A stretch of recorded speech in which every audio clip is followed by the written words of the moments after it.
me sens profondément québécois, dans le Canada, bien sûr, mais nationaliste québécois fort. L'image de l'identité québécoise en ce moment, actuelle en 2022, c'est pas quelque chose dans lequel je me vois. C'est un peu trop axé sur créer l'appartenance ou forcer l'appartenance. Se battre pour l'identité québécoise, c'est contribuer à la diversité culturelle du monde par le fait de défendre le français, une langue qui malheureusement recule beaucoup en ce moment.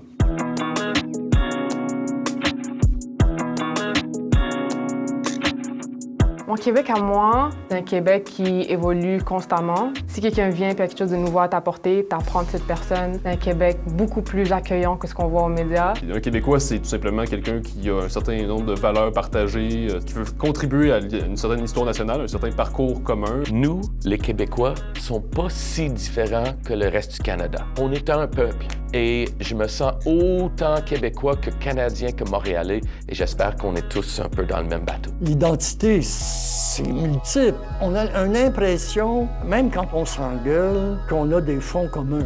On a plus de confiance dans le monde à faire leurs propres décisions et c'est peut-être pour ça aussi que je comprends pas toujours les présentes lois qui définissent un peu plus l'identité québécoise. La cause numéro 1 de l'anglicisation du Grand Montréal, c'est l'immigration massive qui est imposée par le régime canadien. Et ça ne sert pas les intérêts des nouveaux arrivants eux-mêmes. Évidemment, c'est des termes qui sont pas politiquement corrects. Le Québec que moi j'ai établi, il fonctionnait pas avec le Québec déjà très établi. Et c'est comme si on demandait à ce que je fasse le sacrifice de renier, dans le fond, tout le bagage culturel que j'avais pour m'assimiler à 100%. Je trouve le sacrifice injuste. Je pense qu'on devrait plus maîtriser notre immigration politiquement. Et on pourrait à ce moment-là en faire peut-être plus, là, accueillir plus ouvertement. Je suis pas d'accord avec, mettons, loi 96.